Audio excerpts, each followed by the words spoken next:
परमेश्वर यीशु, हम धन्यवाद देते हैं प्रभु परमेश्वर। जैसे हम वचन में जा रहे हैं प्रभु, हम मांगते प्रभु हमारी आत्मिक कानों को खोल दे प्रभु, हमारी आत्मिक आंखों को खोल दे प्रभु, ताकि हम वचन को गहराई से समझ सके और वचन की गहराई में जा सके प्रभु परमेश्वर। हम मांगते जैसे ये वचन आने वाला है प्रभु, हर एक के दिल को ये वचन छू जाए प्रभु, इनके जीवन में परमेश्वर ये वचन एक बीज की तरह काम करे प्रभु, जो बड़े पेड़ में उसका रूपांतर हो और बड़े फल इनके जीवन में लगे प्रभु। ये वचन जैसे आ रहा है प्रभु, वचन को सुनने की क्षमता इनको दे, समझने की क्षमता इनको दे, ताकि ये वचन सुनकर ये अपने जीवन में कार्य में डाले प्रभु परमेश्वर। तेरा वचन कहता है सिर्फ सुनने वाले मत बनो, वचन पर चलने वाले बनो परमेश्वर। हम मांगते हैं प्रभु, हम वचन पर चलने वाले लोग हमें बनना है प्रभु।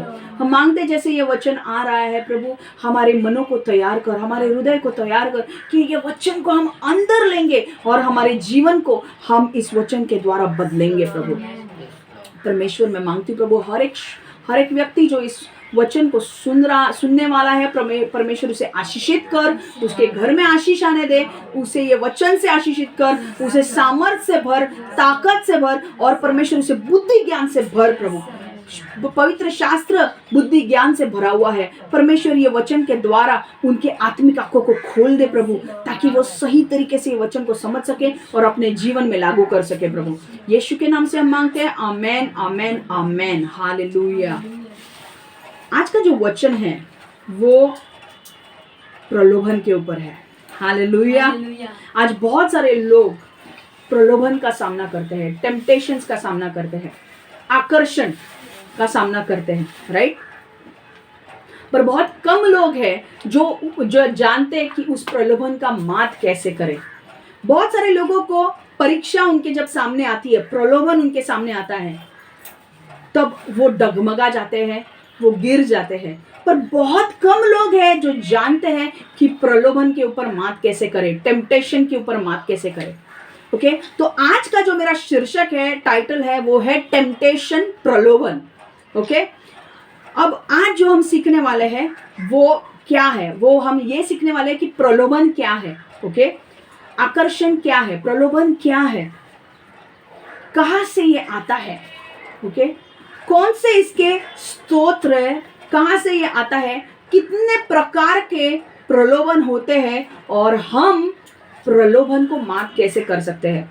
तो आज हम सारा एक साथ नहीं सीखने वाले हैं, दो भाग में ये वचन होने वाला है। आज थोड़ा हम सीखने वाले हैं और अगले हफ्ते हम थोड़ा सीखने वाले हैं।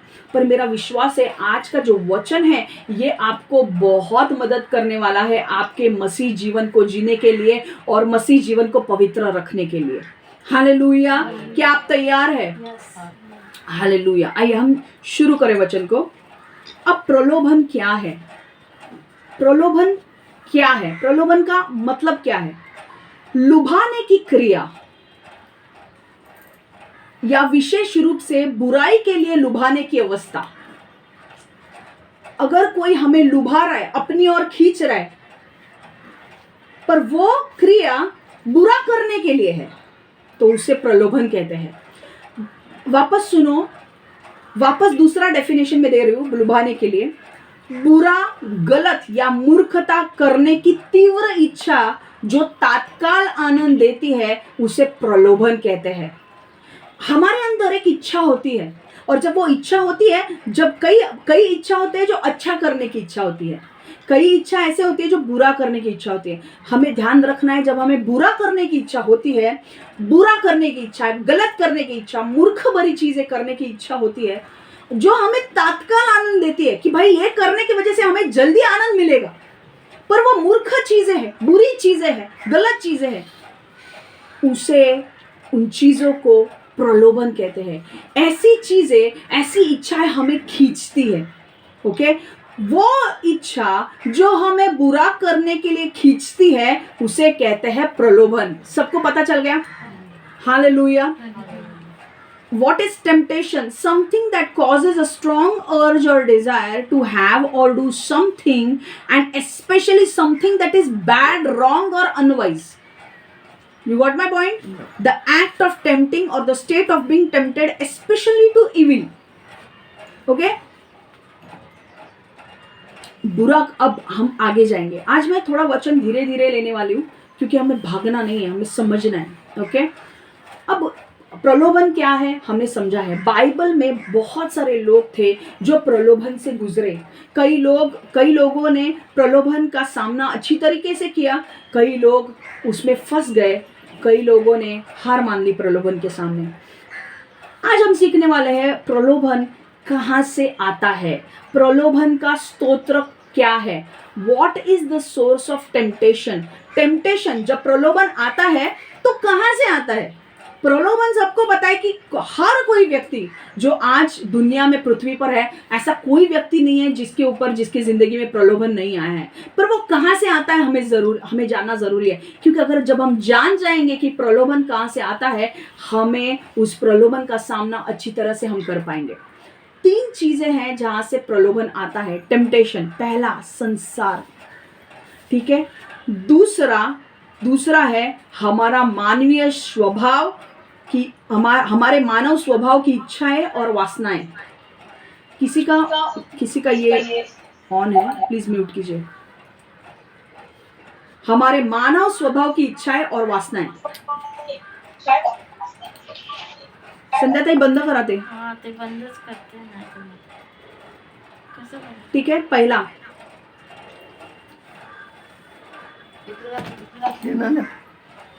अजू बंद करून टाकते, वापस बोल रही हूँ मैं। 3 चीजें, 3 जगह से ये अभी बहुत सारे प्रॉब्लम्स आने लगेंगे, आपका ध्यान इधर दो। हाँ। प्रलोभन का स्तोत्र कहाँ से आता है। पहला तो संसार, दूसरा हमारे मानव स्वभाव की इच्छाएं और वासनाएं, और तीसरा शैतान की ओर से आता है। अब हम एक एक करके सीखेंगे। अब जब हम जानेंगे ना, अगर ये समझ लिया ना, तो आपको तुरंत जब आगे आपके जीवन में कभी भी प्रलोभन आएगा ना, आप तुरंत समझ जाओगे कि ये यहां से आ रहा है। हालेलुया। पहला हम सीखेंगे संसार। संसार से प्रलोभन आता है। वर्ल्ड, पहला है वर्ल्ड, सेकेंड है desires and lust of our human nature, and third is devil. ठीक है, पहला सुनेंगे हम क्या है। प्रलोभन जब आता है 3 तरीके से आता है। पहला है संसार, जग। अब जग से कैसे आता है प्रलोभन। संसार के नियम जो परमेश्वर के विरुद्ध है। World, empty values of the world which are against God. कई बार संसार में ऐसे नियम लागू करते हैं लोग, संसार में लोग रहते हैं, लोग ऐसे ऐसे नियम संसार में लाते हैं जो वचन के खिलाफ है। और जब हम वचन के खिलाफ वाले नियम हम अपने जीवन में लेते हैं, हम प्रलोभन में पड़ते हैं। अभी मानो एक चीज मैं बोलती हूँ, अगर एक ग्रुप है, वो लड़के लोगों का ग्रुप है, तो लड़के लोगों के ग्रुप में ऐसे 3-4 लोग हैं जो दारू पीते हैं, तो वो लोग दूसरे लोगों को क्या बोलेंगे, अरे एक बार तो चख, एक बार तो चखना चाहिए ही, अगर तू नहीं चखेगा ना मतलब तू मर्द नहीं है। ये डायलॉग वो लोग मारते हैं। सिर्फ दारू के लिए नहीं, नशा है, ड्रग्स है जो लोग लेते हैं, और वो लोग क्या बोलते हैं, अरे तू अगर ड्रग्स नहीं ले रहा है ना, तू हमारे ग्रुप का भाग नहीं हो सकता, तू हमारे ग्रुप ज्वाइन नहीं कर सकता। अब ये बंदा, क्योंकि उनका ग्रुप उनको ज्वाइन करना है, वो ये लोगों ने जो कहा है नशा कर एक बार, जबकि उसके संसार उसके है ही नहीं, उसके मम्मी पापा ने उसे बहुत अच्छे संस्कार दिए हैं, पर क्योंकि ये ग्रुप उसे ज्वाइन करना है लोगों का, उनको खुश करने के लिए उन्होंने बनाए हुए जो वैल्यूज है, उन्होंने बनाए हुए जो नियम है, उस नियम के अधीन जाता है और वो दारू पीने लगता है। अब बाइबल कहता है कि दारू पियो, बिल्कुल नहीं। बाइबल बोलता है मत पियो। किससे मतवाले बनो, पवित्र आत्मा से मतवाले बनो। मधुमेह पी के मतवाले मत बनो, दारू पी के मतवाले मत बनो, पवित्र आत्मा से मतवाले बनो। तो ये पूरे जो वैल्यूज है, जो संसार नियम लाता है, ओके, क्या वो परमेश्वर की ओर से है क्या? नहीं, पर हम उसके अधीन जाते हैं। क्यों? जब हमको पता चलता है अरे वो हमसे बात नहीं करेगा, वो हमको ना लेगा नहीं ग्रुप में, तब हम उनके जैसे हो जाते हैं। पर ये गलत है। वो क्या कर रहा है, संसार आपको लुभा रहा है, चल पी नहीं तो तेरे को ग्रुप में नहीं लूंगा, ये नहीं किया ना तो तेरे से बात करना बंद कर दूंगा। ये क्या है? आपको पता है, लोग डर के मारे, क्योंकि कल मैंने एक ये सुना था, कुछ लोगों के इसमें ऐसा होता है कि भाई अगर कोई गुजर गया, भैंस भी गुजर गई तो भी पैसा देना पड़ता है उन लोगों को जाके। अरे बाबा अगर हमारे पास पैसा नहीं है, और वो लोग क्या बोलते हैं, अगर हमारी भैंस हमने पाली है और अगर वो मर गई तो दूसरे आके हमको पैसा देना चाहिए। अब मेरे को ये नियम है उनके इसमें, तो अब मेरे को आप बोलो अगर आपके पास पैसा नहीं है तो आप क्या करोगे, और अगर वो पैसा नहीं देंगे तो वो बोलते हैं हम लोग तुम्हें हमारी जात में से निकाल देंगे। ये क्या है? अब मुझे एक बात बोलो, ये संसार के नियम है, समझ में आ रहा है? ये बाइबल कहता है क्या करने के लिए? नहीं कहता है। बाइबल बोलता है एक दूसरे की मदद करो, पर भाई तुम्हारे पास नहीं तो तुम कहां से दोगे? तुम उसके लिए प्रार्थना करो, है कि नहीं? अगर तुम्हारे पास है थोड़ी बहुत मदद करो, है कि नहीं? ये सारे जो नियम है ना, ये संसार के नियम है। आपको पता है पुराने नियम में नहीं, पुराने जमाने में ब्रिटिश काल, जब ब्रिटिश के लोग थे ना, राज्य करते थे, एक ब्रिटिश जब हमारे ऊपर रूल करते थे, उन्होंने एक बहुत अच्छा काम किया। लोग पता है सती जाते थे, सती। कोई मर गया, उसका आदमी, अगर एक औरत का आदमी मर गया है तो औरत को भी वो इस पे लगा देते थे, जलने के लिए भेज देते थे कि जा तू भी मर उसके साथ। ये कहाँ लिखा है बाइबल में? ये संसार के नियम है। परमेश्वर ने हमारे लिए जीवन दिया है भाई, वो उसका जीवन पूरा करके मर गया, हम क्यों उसके साथ मरे? बुरा लग रहा है पर हमें जीवन दिया है, हमको जीना है। तो ये संसार के नियम है, और जब हम संसार के नियम में अगर हम फंसते हैं, संसार का नियम हमारे लिए जाल बनता है और हमारे लिए प्रलोभन का कारण बनता है। मैं आपको बोल रही हूं, अगर संसार के नियम पर आप चलोगे, आप कभी आगे बढ़ नहीं पाओगे। समझ में आ रहा है? अब वचन क्या कहता है? 1 यूहन्ना 2:15, संसार को अथवा सांसारिक वस्तुओं को प्रेम मत करते रहो। संसार को अथवा सांसारिक वस्तुओं को प्रेम मत करते रहो। यदि कोई संसार से प्रेम रखता है तो उसके हृदय में परमेश्वर के प्रति प्रेम नहीं है। अब ये परमेश्वर क्या बोल रहा है? संसार से प्रेम मत रखो। अब ये परमेश्वर क्या बोल रहा है? परमेश्वर बोल रहा है, परमेश्वर संसार से प्रेम करता है, मतलब लोगों से प्रेम करता है, पर वो एक चीज से घृणा करता है, वो लोगों के पापों से घृणा करता है। परमेश्वर को सारे लोग पसंद है, पर जो लोग पापी है, जो पाप करते हैं, वो पाप उसे पसंद नहीं है। हालेलुया। और परमेश्वर यहाँ पे क्या कह रहा है? संसार अथवा सांसारिक वस्तुओं को प्रेम मत करो। सांसारिक वस्तुओं से प्रेम मत करो, मतलब सांसारिक चीजें, सांसारिक नियम, वो से प्रेम मत करो जो वचन के खिलाफ है। क्योंकि यदि कोई संसार से प्रेम रखता है तो उसका हृदय में परमेश्वर के प्रति प्रेम नहीं है। मतलब अगर संसार में वो बोलेंगे कि नहीं नहीं नहीं, संसार अगर आपको बोलेगा अरे क्यों संडे का टाइम वेस्ट करता है तू, क्यों 1 घंटा 1-2 घंटा वेस्ट करता है प्रेयर में, कुछ प्रेयर में होने वाला नहीं है, क्यों रविवार को जाता है, ये संसार, शैतान आपके वचन दिमाग में डालेगा। संसार आपको बोलेगा क्या जाने की जरूरत है, अरे इधर बैठ के नहीं होता है क्या, जूम पे भी हो सकता है। अब जूम पे सुनने वाले लोग, मैं बिल्कुल ये नहीं बोल रही हूँ कि जूम पे गलत है, जो लोग दूर है प्लीज जूम पे ज्वाइन कीजिए। पर कई बार आपको शैतान, आपको लोग बोलेंगे अरे 2 घंटा वेस्ट कर रहा है हम लोग के साथ, चल हम लोग मस्त मूवी देखेंगे। पर परमेश्वर बोल रहा है ये अगर नियमों का पालन करोगे तो परमेश्वर का प्रेम तुम्हारे अंदर नहीं है। क्योंकि जो व्यक्ति परमेश्वर से प्रेम करता है वो उसके वचनों के ऊपर प्रेम करता है, और जो व्यक्ति उसके वचनों पे प्रेम करता है वो परमेश्वर को प्रथम स्थान देता है। हालेलुया। वो आदमी क्या बोलेगा पता है? अगर उसको बाहर से प्रेशर भी आएगा ना, उसके दोस्त बोलेंगे ना चल ना, अरे संडे का फर्स्ट शो लगा है, मूवी देख के आते हैं, वो पता है क्या बोलेगा? नहीं, मेरा संडे का अपॉइंटमेंट मेरे परमेश्वर के साथ है, मैं 10:30 से 12:30 किसी को टाइम नहीं दूंगा, ना दूंगी, क्योंकि मेरा समय परमेश्वर के साथ है। जब हम ऐसे व्यक्ति बनते हैं कि संसार को हम हटा के हम परमेश्वर को पहला प्रथम स्थान देते, तब हम परमेश्वर को खुश करते हैं। हालेलुया। मैंने लास्ट टाइम भी आपको सिखाया था, लोगों का डर मत पालो अंदर, क्योंकि अगर लोगों का डर अंदर पालोगे आप कभी बढ़ नहीं पाओगे। समझ में आ रहा है? मेरे दोस्त मुझे ये बोल रहे हैं, मेरे लड़के लोग ऐसे बोल रहे हैं, मेरे पेरेंट्स, मेरे पिता मुझे ऐसे बोल रहे हैं। अरे वो लोग बोलते रहेंगे, पर हमको परमेश्वर क्या बोल रहा है वो पहले देखना है। परमेश्वर ये नहीं बोलता कि तुम उनका आदर मत करो, नहीं, पर परमेश्वर बोलता है पहला प्रथम स्थान तुम मुझे दे।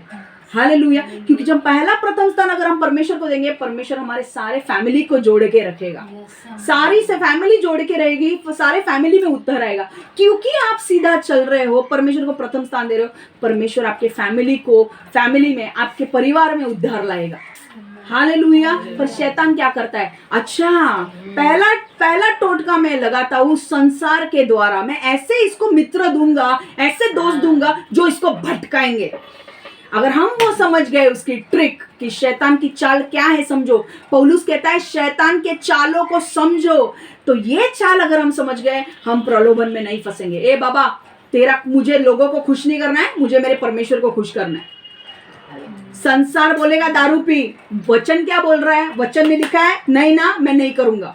संसार बोलेगा सिगरेट पी, वचन में लिखा है नहीं, मैं नहीं करूंगा। समझ में आ रहा है? अगर आप ये ऐसा जीवन जियोगे ना, आप परमेश्वर को प्रसन्न करोगे, क्योंकि परमेश्वर को धर्मी व्यक्ति अच्छा लगता है। परमेश्वर ये नहीं बोलता है कि कभी हम परफेक्ट हो जाएंगे, हम परफेक्ट कभी भी नहीं, सिद्ध कभी होंगे नहीं। हम जब स्वर्ग जाएंगे तभी हम सिद्ध बनेंगे, पर परमेश्वर चाहता है कि जब हम गिरे तो हम वापस उठे, परमेश्वर के पीछे चले। हालेलुया। दूसरा, ये बहुत ही जबरदस्त बात है, हमारा मानव स्वभाव की इच्छा और वासनाएं, ये बहुत इंपॉर्टेंट है समझने के लिए कि हमारा मानव स्वभाव और उसकी इच्छाएं, मतलब ये इसकी शुरुआत क्या है, desires and lust of our human nature. कई बार जो प्रलोभन आता है ना, वो हमारे मानवीय स्वभाव से आते हैं। हमारा जो इच्छा है और हमारी जो वासनाएं हैं, समझ में आ रहा है, उससे भी हमारे ऊपर प्रलोभन आते हैं। कैसे, मैं बोल रही हूँ अभी। आदम और हवा को परमेश्वर ने जन्म दिया, उनको आदन के वाटिका में रखा था और उनको एक नियम दिया गया था कि तुम कोई भी पेड़ में से फल खा सकते हो सिवाय एक पेड़ के, जो ज्ञान और बुरे का वृक्ष है, जो पेड़ है उसका फल तुम्हें नहीं खाना है। और क्लियर आज्ञा दी गई थी कि अगर तुम खाओगे तो तुम मर जाओगे। पर आदम और हवा ने वो आज्ञा नहीं मानी और उन्होंने वो फल खा लिया। और जब वो फल खाया तो परमेश्वर के आज्ञा का उन्होंने उल्लंघन किया और उसके वजह से पाप की शुरुआत पृथ्वी पर हो गई। पहले पाप पृथ्वी पर होता ही नहीं अगर आदम और हवा ने वो फल खाया नहीं होता, पर शैतान ने वो प्रलोभन लाया। हवा को वो प्रलोभन लाया कि अरे हवा, तुझे परमेश्वर ने ऐसा बोला क्या कि तू ये फल मत खा? नहीं। हवा ने बोला हाँ, परमेश्वर ने मुझे कहा है कि ये पेड़ से फल मत खा, क्योंकि अगर मैं खाऊंगी तो मैं मर जाऊंगी। तो उसने बोला नहीं, अगर तू ये फल खाएगी ना तो तू परमेश्वर की तरह बनेगी। और वो लालच उसके अंदर दी और हवा ने वो लालच में वो फल खा लिया। लालच की वजह से जैसे वो फल खा लिया, पाप की शुरुआत हो गई। नहीं तो अगर वो फल नहीं खाती, पता है आपको क्या होता? अभी तक हम लोग भी, अगर उनकी पीढ़ी होती ना, हम लोग कभी नहीं मरते। ये पृथ्वी स्वर्ग होता खुद, क्योंकि पाप होता ही नहीं। अब स्वर्ग एक ऐसी जगह है जहाँ पे पाप नहीं है कि नहीं? पर क्योंकि वो उल्लंघन किया, परमेश्वर के आज्ञा को नहीं माना, पाप की शुरुआत हो गई और सारी मनुष्य जाति पापी बन गई। पहले आपको पता है मनुष्य के अंदर कोई पापी नहीं था, वो परमेश्वर की तरह पवित्र शुद्ध था। पर जैसे उसने आज्ञा का उल्लंघन किया, पापी स्वभाव अंदर आ गया, शैतानी स्वभाव अंदर आ गया। शैतान हमारे स्वभाव के ऊपर राज करने लगा। पहले हमारे स्वभाव के ऊपर कौन राज करता था? परमेश्वर। पर जैसे हमने पाप किया, शैतान को पता था अगर मैं उनको पाप करने के लिए मजबूर करूं तो इनका रिश्ता परमेश्वर के साथ टूट जाएगा और इनके जीवन से परमेश्वर की प्रभुता चली जाएगी और फिर शैतानी स्वभाव इनके अंदर आ जाएगा। और शैतान का स्वभाव जैसे आया, लालचीपन, सारी बुरी चीजें हमारे अंदर आ गई और तब से हमारी इच्छा बुरी करने की हो गई और सारी मनुष्य जाति हो गई। वैसे अब जो भी बच्चा जन्म भी लेता है ना, आप मेरे को बोलो, अगर एक बच्चा जन्म लेता है तब वो थोड़ा चलने लगता है, वो झूठ बोलने लगता है कई बार। हाँ, कैसे आप लोग सिखाते हो क्या? कोई सिखाता है उसके, कोई भी मम्मी डैडी उसको झूठ बोलने के लिए सिखाएगा क्या? तो फिर झूठ कैसे बोलता है वो? क्योंकि उसके शरीर में आदम और हवा ने किया हुआ पाप उसके अंदर आ चुका है। समझ में आ गया? और इसी के वजह से हमारी जो इच्छाएं हैं, हमारी जो चाहत है, वो बुरी हो गई है। सारी इच्छाएं बुरी नहीं है, कुछ इच्छाएं बुरी हो गई है। ओके, तो समझ में आ रहा है आपको? हमारे अभी अब देखो Romeo 7:18, For I know that good itself does not dwell in me, that is in my sinful nature. For I have the desire to do what is good, but I cannot carry it out. Romeo 7:18, हाँ मैं जानता हूँ कि मुझ में यानी मेरे भौतिक मानव शरीर में किसी अच्छी वस्तु का वास नहीं है। नेकी करने की इच्छा तो मुझ में है, पर नेक काम मुझसे नहीं होते। समझ में आ रहा है क्या है वचन? हाँ मैं जानता हूँ कि मुझ में यानी मेरे भौतिक मानव शरीर में किसी अच्छी वस्तु का वास नहीं है। क्यों? शैतानी स्वभाव आ चुका है। नेकी करने की इच्छा तो मुझ में है, पर नेक काम मुझसे नहीं होते। ऐसे कितने लोगों से हुआ है? आपको नेकी करनी है, आपको सही काम करना है, पर आपसे होता नहीं है। हाथ ऊपर करो। कोई भी झूठ बोलने की जरूरत नहीं है, कोई भी इतना पवित्र नहीं है। हाथ सीधा ऊपर करो। समझ में आ रहा है? क्यों पता है? क्योंकि वे आदम और हवा से चलते हुआ प्रॉब्लम है जो हमारे अंदर आ चुका है, और हमारे जो बच्चे भी होंगे उनके अंदर भी ये होगा। ओके, पर अब ये कौन सी चीज के बारे में बोल रहा है पौलुस? पौलुस बोल रहा है मेरे शरीर में कोई अच्छी चीज नहीं है, क्योंकि शैतानी स्वभाव आ चुका है। अब मेरी इच्छा भी, शैतान का इच्छा क्या है? शैतान का इच्छा है घात करना, नाश करना और चोरी करना। वही चीज है। शैतान का स्वभाव जब हमारे अंदर आता है तो हमारी भी इच्छा क्या होगी? पवित्र होगी क्या? नहीं होगी, है कि नहीं? पर जो लोग यीशु में आते हैं हम उसको मात दे सकते हैं। यीशु में आने के बाद जब पवित्र आत्मा हमारे अंदर आता है, पवित्र आत्मा हमारे अंदर से वो शैतानी स्वभाव धीरे धीरे निकालने लगता है। हालेलुया, आमेन। तो वो लोग जो यीशु में हैं वो धीरे धीरे बदलने लगते हैं। इसलिए शैतान उन लोगों से लड़ता है जो सुसमाचार लेकर जाते हैं, क्योंकि उसे पता है अगर इन्होंने सुसमाचार ग्रहण कर लिया, पवित्र आत्मा इनके अंदर आ गया, मेरा इनके ऊपर कोई राज्य नहीं चलेगा। हालेलुया। इसलिए क्या होता है, अब आज भी हमारे अंदर वो जो पाप है, ओके, वो मानवीय शरीर गिरा हुआ है, हमारे अंदर वो है। अब देखो गलातियों 5:19-21, अब मैंने कहा अब हमारे शरीर में से भी प्रलोभन आता है। हमारा शरीर कमजोर हो चुका है। हमारे शरीर में शैतानी स्वभाव आने के कारण क्या हुआ है, हमारा शरीर हमारा शरीर भी पाप करने के लिए चाहता है। हमारे शरीर से भी पाप करने की इच्छा होती है। और कौन से शरीर के पाप है, अब मैं वो बताती हूँ आपको। गलातियों 5:19-21। अब देखो हमारे गलेशियंस 5:19-21। अब देखो हमारे शरीर की पापपूर्ण प्रकृति के कामों को तो सब जानते हैं। वह है व्यभिचार, अपवित्रताई, भोगी विलास, मूर्ति पूजा, जादू टोना, बैरभाव, लड़ाई झगड़े, डाह, क्रोध, स्वार्थीपन, मतभेद, फूट, ईर्ष्या। है कि नहीं? ये सारे शरीर के काम हैं। तो जब हम लड़ाई झगड़ा करता है, कहां से लड़ रहे हैं? शरीर से प्रलोभन आता है। अगर ये कुछ अपने को बोल जाता है, अगर कोई व्यक्ति ने हमारा इंसल्ट किया, हमारा अपमान किया, हमारा शरीर बोलता अब मैं उसको बराबर करूंगा, तो हम उत्तर देने जाते हैं उसको, तूने ऐसा बोला मैं वैसा बोलूंगा। तो ये क्रोध, गुस्सा कहां से है? ये शरीर की चीजें हैं। लोग गलत संबंध रखते हैं, हाँ, तो ये कौन सा है? शरीर के काम है। व्यभिचार, जादू टोना, ये शरीर का काम है। मूर्ति पूजा, ये भी शरीर का काम है। क्योंकि परमेश्वर कहता है जो भी मेरे पास आता है उसे आत्मा और सच्चाई से मेरी आराधना करनी है कि नहीं? हमारे सामने कुछ है क्या? हम आत्मा से उसकी ये करते हैं, है कि नहीं? तो हम शरीर में नहीं करते, हम आत्मा में करते हैं। हालेलुया। भाव, बैर भाव, लड़ाई झगड़ा, जादू टोना, डाह, किसी के ऊपर जलन रखना, ये सारे शरीर के काम है। अगर आप लोगों के जीवन में अगर ऐसा कोई व्यक्ति है जो आपके साथ डाह रख रहा है, आपके ऊपर जलन रख रहा है, या आप किसी पर रख रहे हो, तो जान लो आप शरीर में हो। आप शरीर के कामों को महत्व दे रहे हो, और शरीर के कामों को अगर आपने दिया महत्व तो शैतान आपको लूट लेगा। समझ में आया? एक संसार जो बाहर से प्रेशर देता है, और एक शरीर जो हमारे अंदर से प्रेशर आता है। समझ में आ रहा है?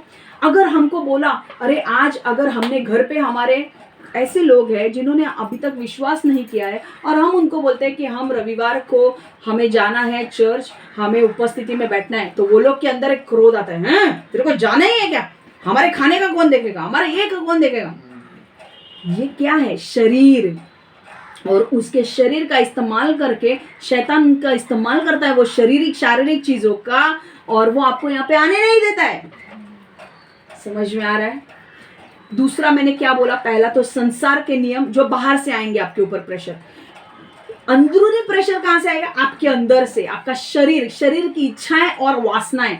हमारी इच्छा, कई बार लोग, अगर आप देखते हो मतभेद होते हैं, लोगों के डिसएग्रीमेंट होते हैं, नहीं जानते एक दूसरे, मंदाता ये क्या बोल रही है और मेरा मतभेद है, तो क्या है वो शरीर का है, शरीर के कारण हो रहा है। ईर्ष्या मतलब किसी के ऊपर जलन रखना, ये क्या है, अगर इनके ऊपर कोई जलन रख रहा है तो समझो वो शरीर के काम हो रहे हैं। समझ में आ रहा है प्रलोभन कहां से है। अब जलन रखने की इच्छा तुमको कौन देता है, तुम्हारा पापी स्वभाव। समझ में आ रहा है, तुम गिरे हुए हो स्वभाव में, तुम्हारा पापी स्वभाव आया है। अब अगर जब पवित्र आत्मा तुम्हारे अंदर आता है, जब तुम यीशु को ग्रहण करते हो, धीरे धीरे धीरे उस स्वभाव को तुम्हें क्रूसिफाई करना है, तुम्हें क्रूस पर चढ़ाना है उस स्वभाव को, मतलब उस स्वभाव को तुम्हें मार डालना है पवित्र आत्मा की मदद लेकर। समझ में आ रहा है, पर वो स्वभाव हमारे अंदर रहेगा, वो हमको मदद कर के निकालना है उसे, हमको पवित्र आत्मा में रह के उसे निकालना है। समझ में आ रहा है। अब ये जो सारा स्वभाव है, ये यहां से आपके ऊपर प्रलोभन आएगा। शरीर की चीजें, अरे ये लड़का अच्छा दिख रहा है, ये लड़की अच्छी दिख रही है, फिर आंखों से देखेंगे, फिर शरीर में इच्छा होगी छूने की। ये क्या है, ये शरीर के काम है, शरीर से प्रलोभन आ रहे हैं। शरीर, हमारे मानवीय स्वभाव और उसकी इच्छा और उसकी वासनाएं हमें प्रलोभन में डालती है, हमारी खुद की इच्छा है। समझ में आ गया। और अभी तीसरी चीज, एक मिनट, तीसरी चीज ये है शैतान। अब शैतान तो बस बैठा ही है देखने के लिए कि भाई मैं कब इनके वीकनेस का, इनके कमजोरी का मैं फायदा उठाऊं। शैतान को दो चीज अच्छी तरह से पता है कि अगर मुझे पहला गेम खेलेगा, वो संसार के द्वारा आपके ऊपर प्रेशर आएगा। मतलब अगर आपको परमेश्वर के लिए कुछ बड़े काम करने हैं, आपके घर के लोग आपको दबाना चालू करेंगे, ये मत कर, ये मत कर, वो मत कर, तुझे इतना टाइम पे ही आना है, तुझे वही करना है। अरे मैं परमेश्वर का काम करूं, नहीं, आपके घर के लोग पहले तुमको दबाएंगे। और वो कहां से आता है, वो तुम्हारे सांसारिक प्रेशर। शैतान को पता है मैं ये संसार का, वो पहले प्रेशर देके रखेगा, आपके दोस्त के द्वारा बोलेगा, आपके लड़की के द्वारा बोलेगा, लड़के के द्वारा बोलेगा।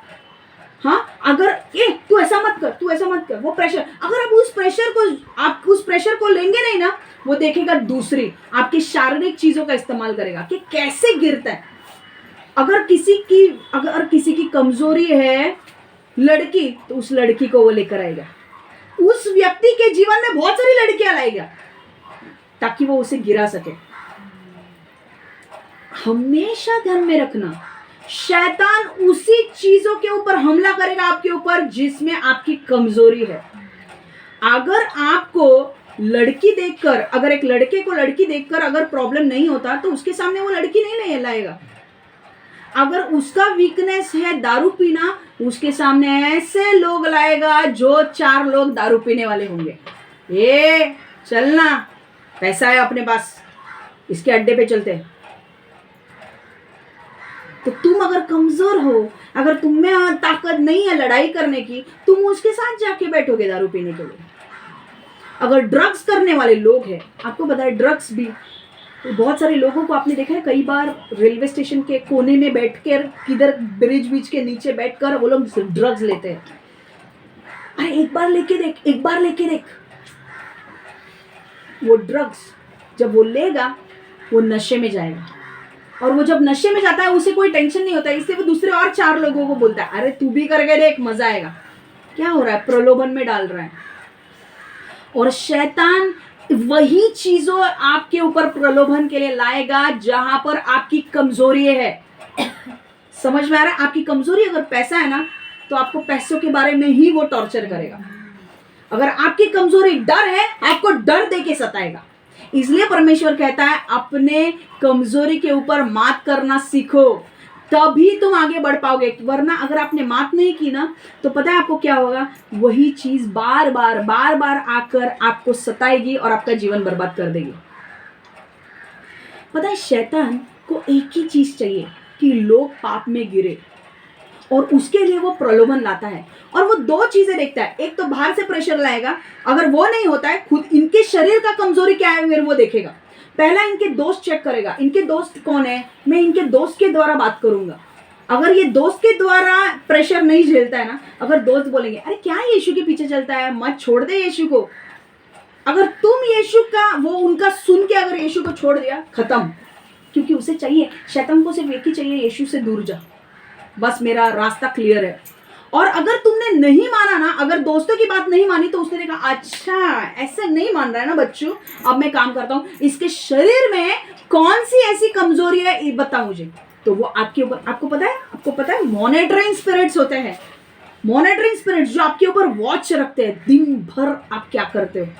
वो लोग आपको कुछ नहीं करेंगे, वो स्पिरिट्स इधर खड़े रहेंगे, वॉच करेंगे, नोट करेंगे, ओके ओके ओके ये उसकी कमजोरी है, इसको थोड़ा यूट्यूब दे दे, यूट्यूब पे एक गंदा वीडियो दे दे, ये 1 घंटा वो वीडियो देखेगा।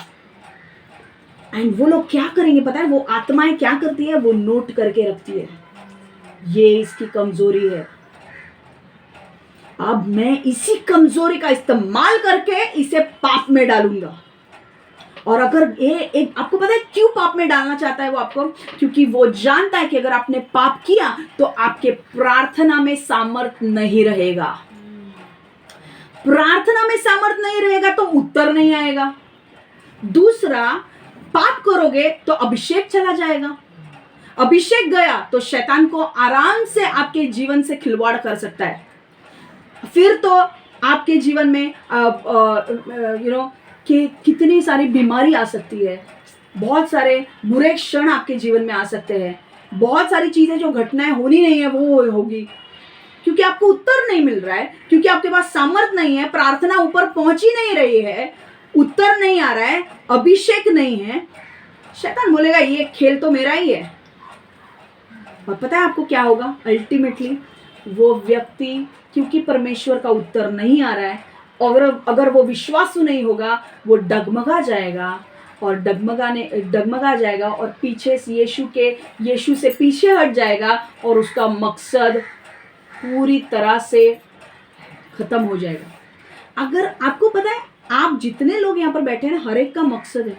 आपको पता है, आपको बोलेंगे अरे हम तो लोगों के यहाँ पे जाते हैं काम करने के लिए, या हम हॉस्पिटल में जाते हैं, या हम सिक्योरिटी गार्ड है, हम ये है, हम वो है, बराबर है, पर वहां पर भी परमेश्वर ने आपका मकसद रखा है। वहां पर आपका मकसद ये है कि उनको सुसमाचार सुनाओ। हालेलुया।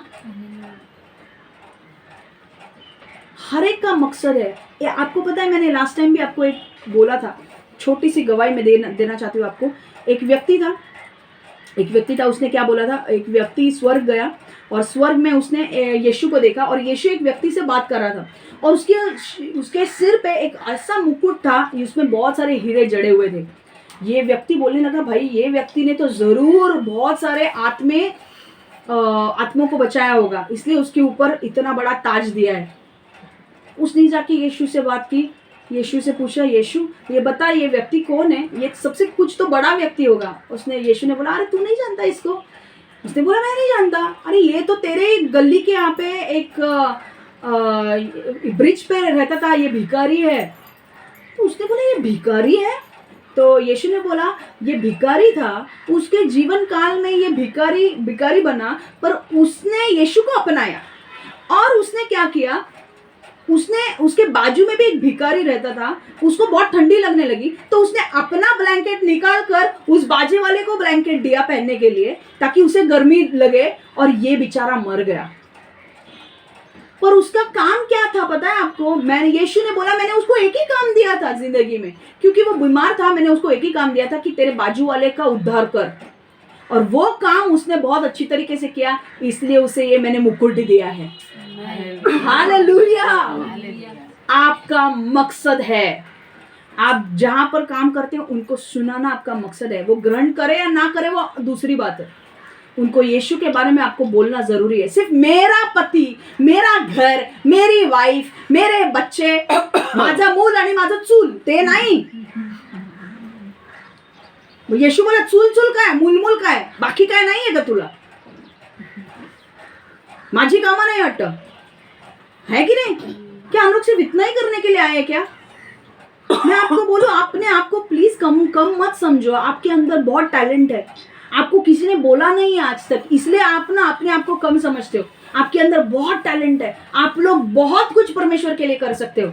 मैं आज YouTube वालों को भी बोल रही हूँ, आपके अंदर टैलेंट है, उसका इस्तेमाल करो। आपके अंदर बहुत टैलेंट है, अपने आप को कमजोर मत समझो। हालेलुया। शैतान क्या करता है? शैतान को चाहिए कि बस मैं इनको अगर पाप में डालूं, ये पाप की वजह से इनकी प्रार्थना में सामर्थ्य नहीं रहेगा, अभिषेक निकाल दिया जाएगा और फिर इनका मकसद तबाह हो जाएगा। पर हमें वैसा नहीं होने देना है। अगर हम गिरते भी हैं तो भी हमें वापस उठना है, परमेश्वर के पीछे चलना है। हालेलुया। एफिसियों 6:11 में लिखा है, परमेश्वर के संपूर्ण कवच को धारण करो ताकि तुम शैतान की योजनाओं के सामने टिक सको। परमेश्वर के संपूर्ण कवच को धारण करो ताकि तुम शैतान की योजनाओं के सामने टिक सको। इसका मतलब क्या है?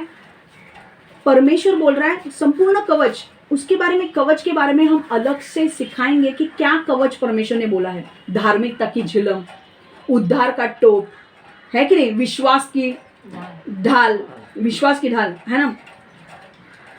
ये सारी चीजें परमेश्वर ने हमें दी है। हम उसके बारे में अलग एक वचन में सीखेंगे, ओके?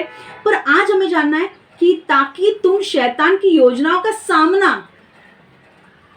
सामने टिक सको। मतलब इसका मतलब क्या है? परमेश्वर जानता है कि शैतान योजना बना रहा है आपके खिलाफ और आपको उन योजनाओं के सामने टिकना है। और एक योजना वो आपके लिए क्या बनाएगा पता है? परमेश्वर यीशु से दूर हो जाओ।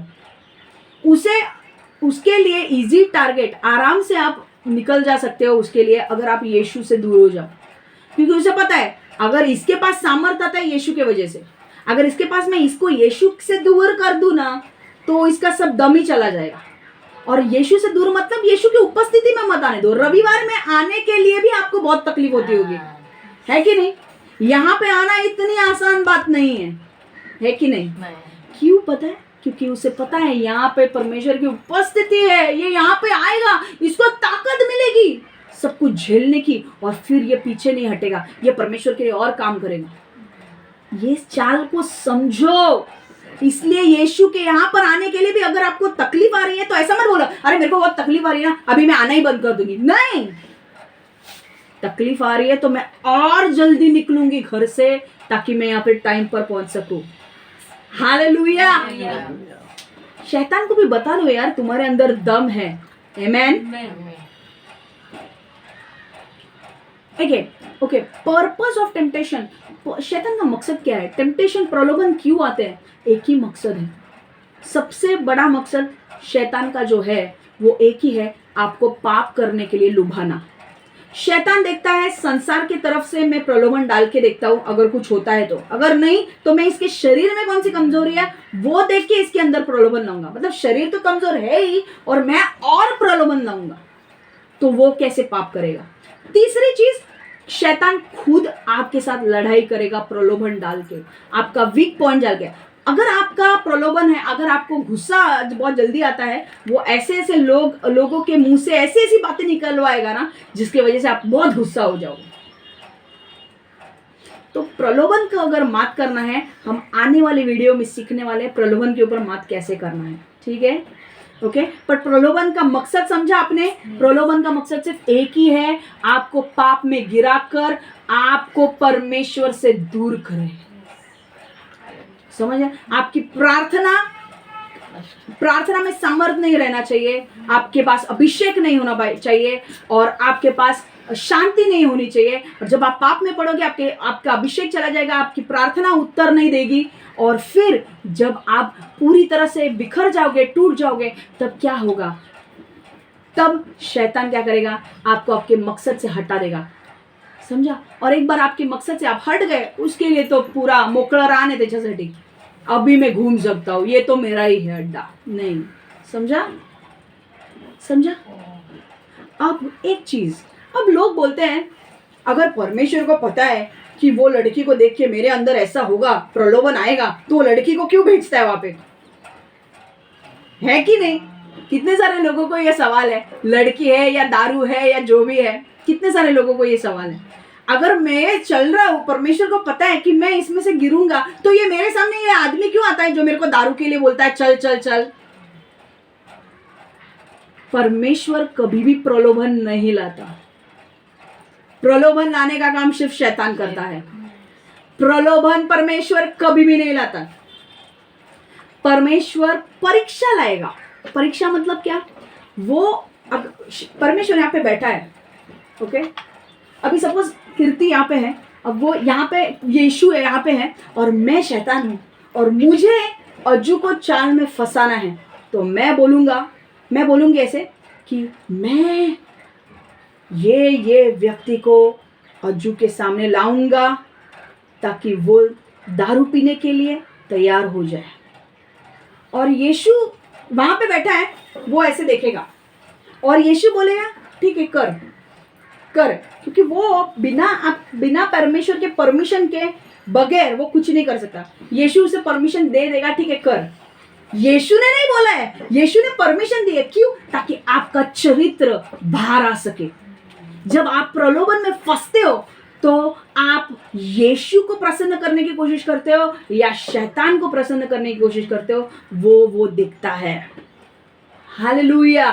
देखो,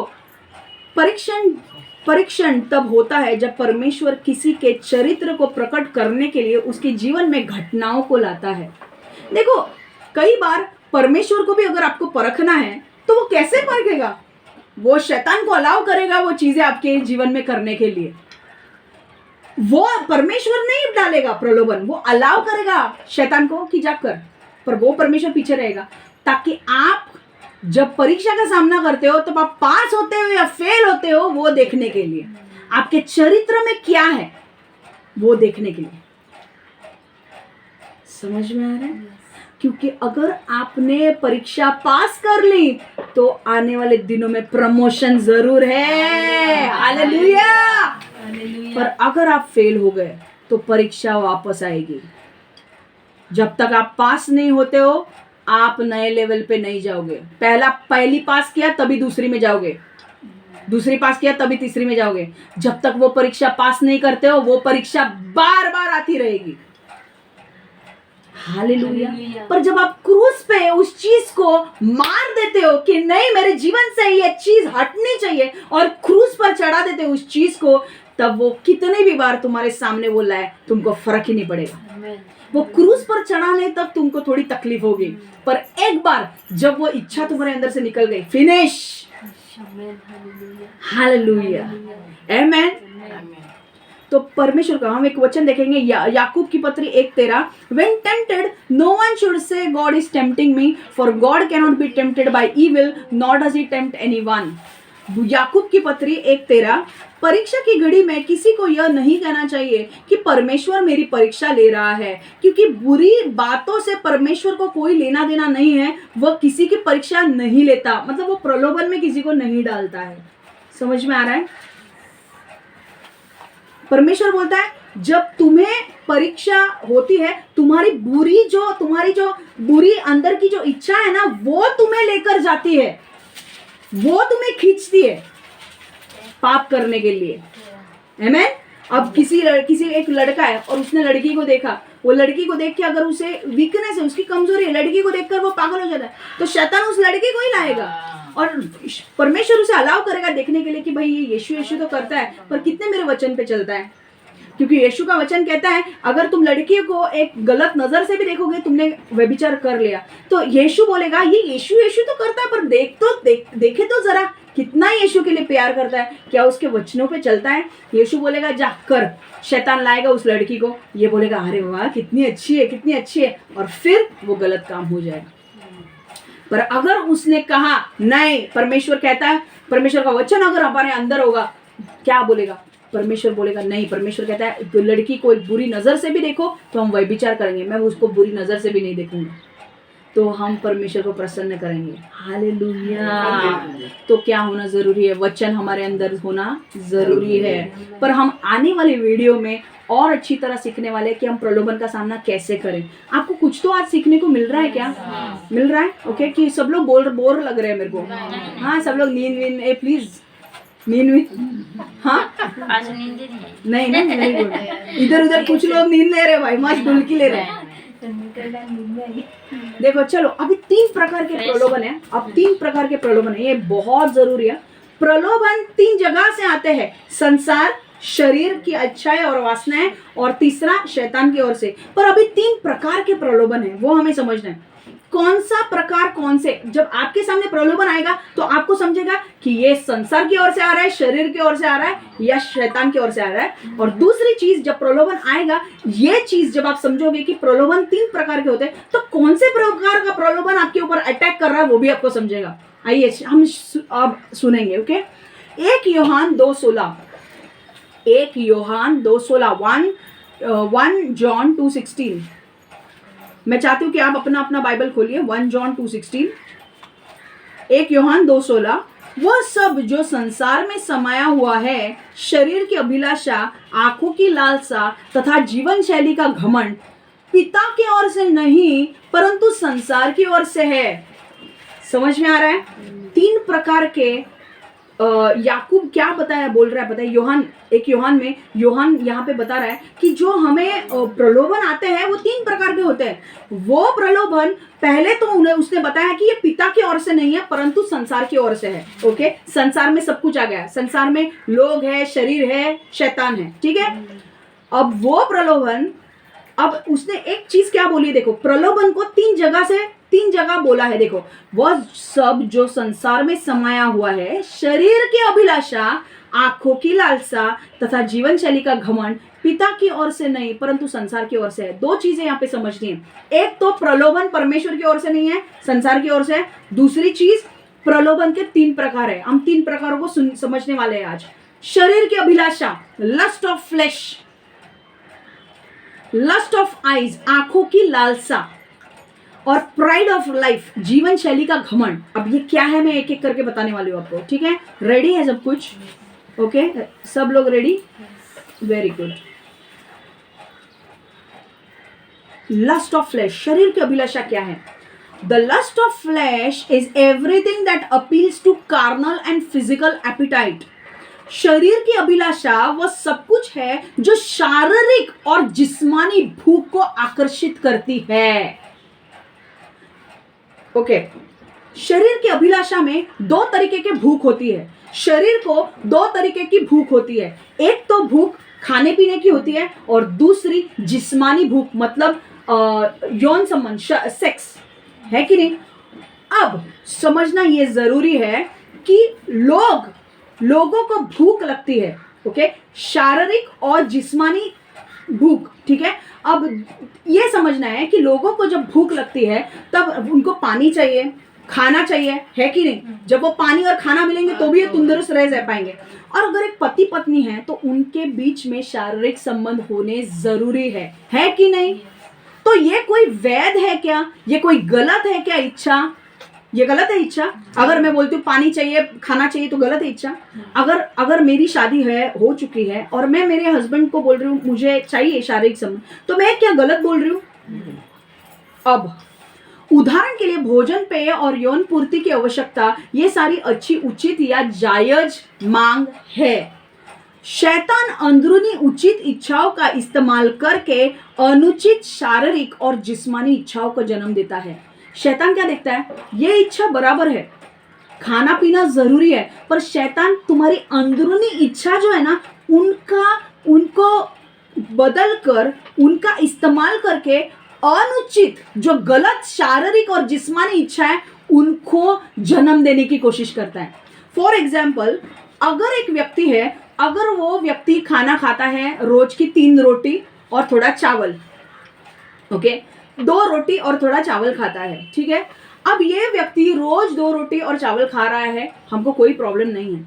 अचानक से एक दिन ये 20 रोटी खाता है, तो कोई प्रॉब्लम है कि नहीं? हाँ। इसके शरीर में कुछ प्रॉब्लम है कि हाँ, नहीं? बराबर। तो ये क्या है? ये प्रलोभन है, ये क्रेविंग्स है कि नहीं? अंदर उसके इच्छा हो रही है खाने की, तो वो इच्छा कौन दे रहा है? शैतान। मैंने कहा ना, वो आपके शरीर का इस्तेमाल करके आपको वो प्रलोभन में डालेगा। और एक जगह देखो, आपकी अंदरूनी इच्छा क्या है? 2 रोटी थोड़ा राइस खाने की, तो वो बराबर है। पर जब 2 रोटी और थोड़ा राइस का माप एक्सीड हो जाता है, बढ़ जाता है, उससे बाहर जाता है, तब वो गलत है, शरीर की लालसा है और शैतान इसमें कार्य कर रहा है। अचानक से 20 रोटी खाएगा तो कैसे होगा? तो इसे क्या बोलते हैं पता है? इंग्लिश में इसे ग्लटनी कहते हैं, पेटूपन। नॉर्मल खाने के लिए कुछ नहीं है, पेटूपन एक पाप है। जरूरत से ज्यादा खाना ये पाप है। समझ में आ रहा है? जरूरत से ज्यादा। अगर मैं 2 रोटी रोज का खाती हूँ और मैं थोड़ा राइस खाती हूँ तो कोई बात नहीं है, पर अगर अचानक मैं 10 रोटी और 20 रोटी खाने लगूं तो जरूरत से ज्यादा खा रही हूँ, तो ये पेटूपन मतलब ग्लटनी स्पिरिट है। ग्लटनी मतलब जरूरत से ज्यादा खाना, भुक्कड़पन। तो ये क्या है? ये शरीर की लालसा है। शरीर तुम्हारे ये इच्छा कर रहा है, मुझे खाना है, मुझे खाना है, मुझे खाना है। समझ में आ रहा है? अब वापस और एक उदाहरण में बता रही हूँ आपको। अगर एक पति पत्नी है, ओके, उनके बीच में अगर शारीरिक संबंध हो रहे हैं तो कोई गलत बात है? बिल्कुल नहीं। पति पत्नी के बीच में शारीरिक संबंध होने ही चाहिए। बाइबल कहता है कि वो सही बात है, वो होने ही चाहिए। पर पति पत्नी के बीच में, अगर ये पति पत्नी के बीच में अगर ये पति है, उसकी नजर किसी और औरत के पास जाती है और वो बोलता है कि अरे यार, मेरा मन कर रहा है कि मुझे शारीरिक संबंध बनाना है, पर मेरी पत्नी के साथ नहीं, वो लड़की के साथ, तो वो क्या कर रहा है? अपनी हद को तोड़ रहा है और बाहर जा रहा है। जब हद टूट के बाहर शारीरिक एपिटाइट मतलब शारीरिक जो चीजें आपको लगती है, आवश्यकता है, शारीरिक मैंने क्या कहा था? भूख 2 है, एक तो खाने की और एक जिस्मानी मतलब शारीरिक संबंध की। पर अगर वो उसके लिमिट में है, अगर वो जो खाना वो लिमिट में खा रहा है या शारीरिक संबंध अपनी लिमिट में बना रहा है, मतलब पति पत्नी के बीच में हो रहा है, तो कोई प्रॉब्लम नहीं। पर जब पति पत्नी को छोड़ के तीसरे के साथ संबंध बना रहा है, तो वो क्या कर रहा है? लिमिट तोड़ रहा है उसकी। वो क्या कर रहा है? सीमा को तोड़ रहा है। और ये कहाँ जा रहा है? शरीर की अभिलाषा का पाप हो रहा है।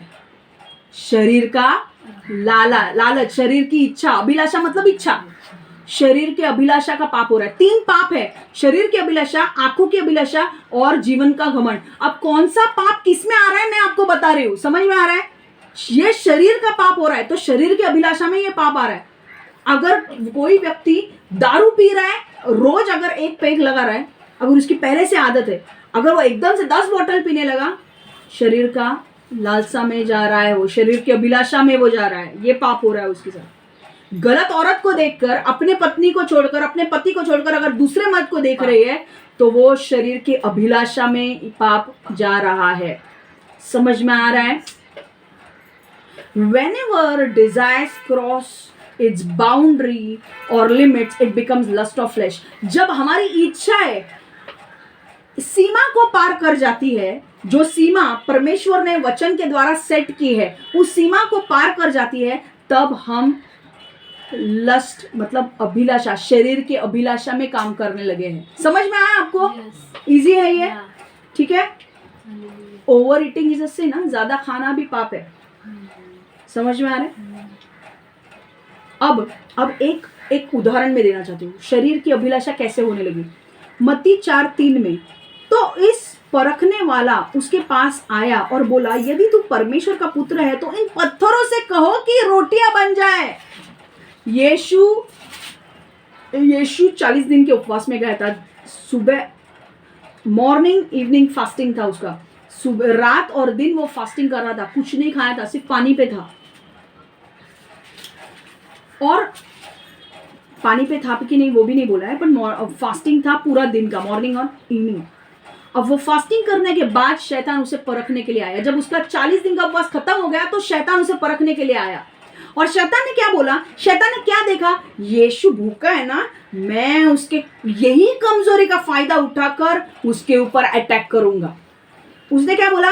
यदि तू परमेश्वर का पुत्र है तो इन पत्थरों से कहो कि ये रोटी बन जाए। समझ में आ रहा है? इन पत्थरों से कहो रोटी बन जाए। क्यों पत्थरों से रोटी बन जाए? क्योंकि वो भूखा था, उसे रोटी की जरूरत थी, इसलिए पत्थरों से कहो रोटी बन जाए। समझ में आ रहा है? वो वही तुमको प्रलोभन में डालेगा जिससे तुम्हें जरूरत है, जो चीज की तुम्हें कमजोरी है। अब यीशु के लिए कमजोरी क्या थी? खाना उसकी कमजोरी था, वो वही प्रलोभन उसने लाया। पर यीशु ने क्या किया?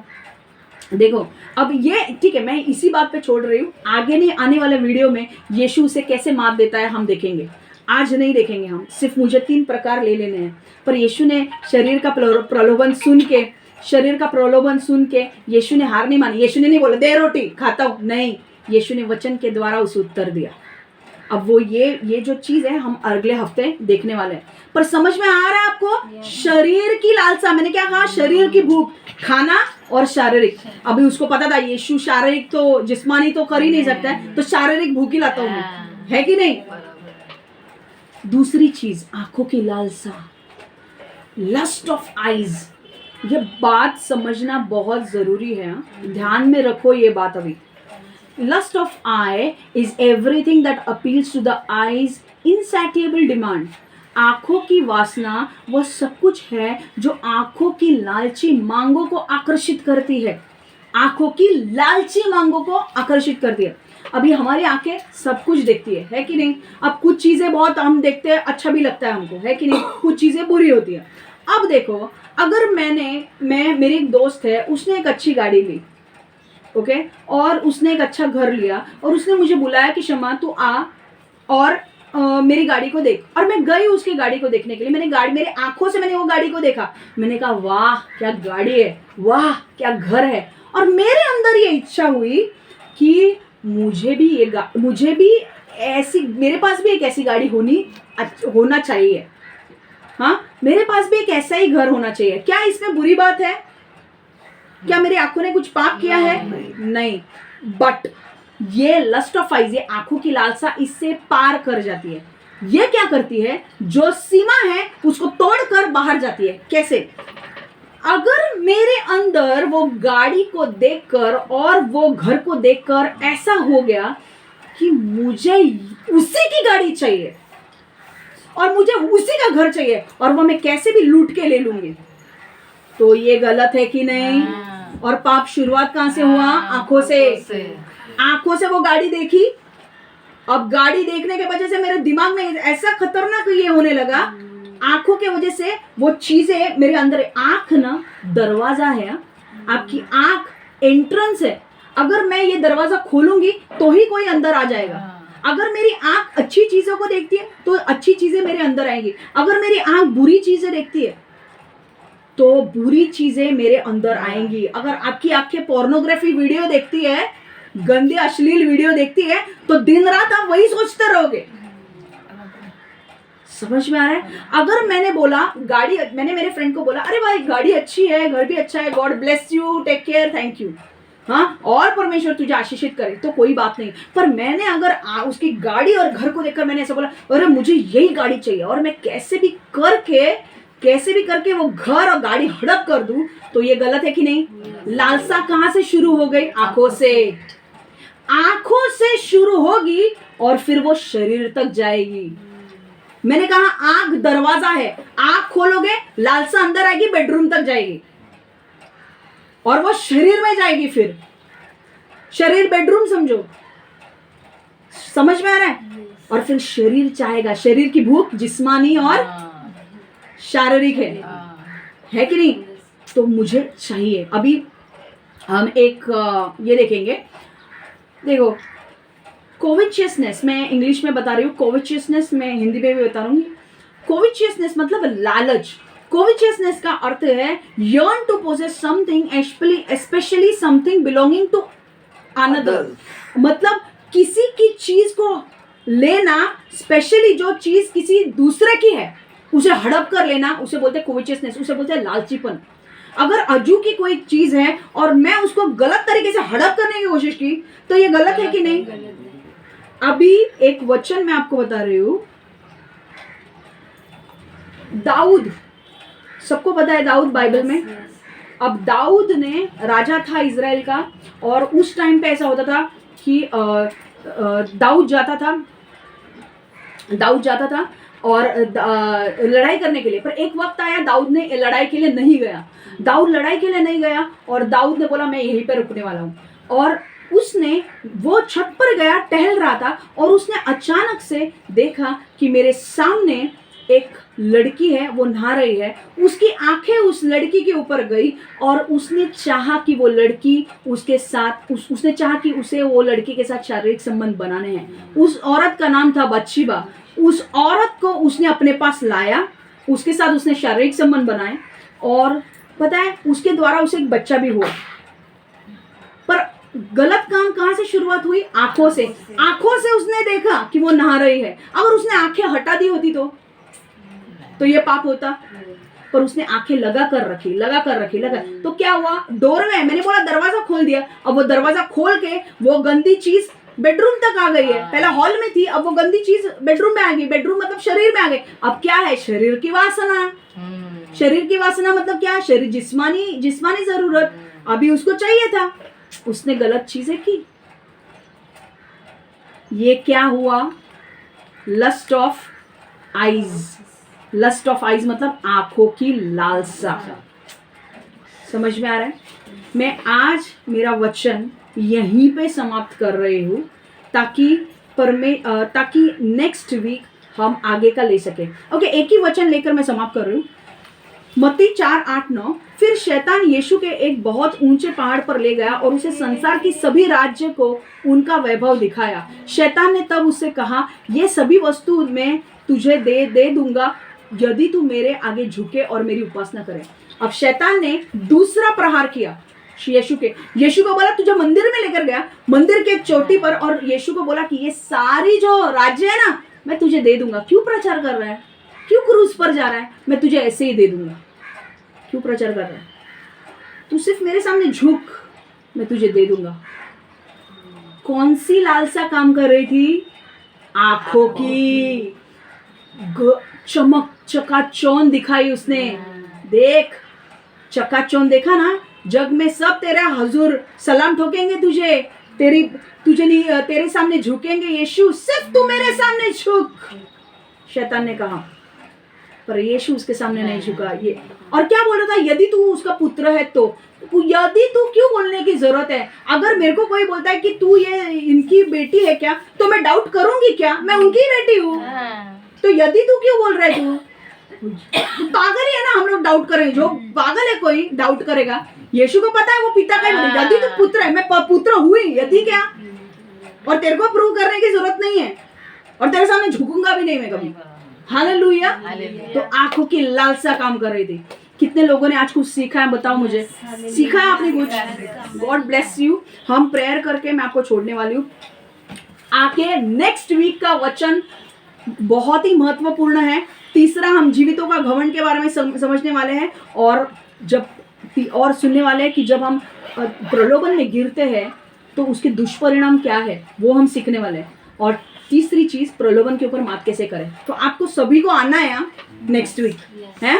चलो हम प्रेयर करेंगे। परमेश्वर यीशु, हम धन्यवाद देते हैं प्रभु इस सुंदर वचन के लिए। प्रभु, ये वचन दोधारी तलवार के समान आया है प्रभु, और परमेश्वर उनके जीवन में ये काम करेगा। परमेश्वर, मैं विश्वास रखती हूँ प्रभु, ये इनके जीवन में परमेश्वर ऐसा कार्य करे कि परमेश्वर आने वाले दिनों में ये प्रलोभन जब उनके सामने आएगा, वो उस प्रलोभन के सामने झुकेंगे नहीं, पर उस प्रलोभन के ऊपर मात करना सीखेंगे प्रभु। परमेश्वर, हम मांगते हैं प्रभु कि इनको इतना मजबूत योद्धा बनाओ आप तेरे लिए प्रभु, कि वो प्रलोभन को मात करते जाएंगे और तेरे राज्य में बड़े बड़े काम करेंगे प्रभु। मैं हर एक व्यक्ति को ब्लेस करती हूँ, आशीषित करती हूँ, और मैं मांगती हूँ प्रभु इनके घरों में, इनके जीवन में बदलाव आए, और परमेश्वर ये वचन स्पेशली उनको पाप से दूर रखे प्रभु। यीशु के नाम से मैं मांगती हूँ। Amen, amen, amen. God bless you all. Take care.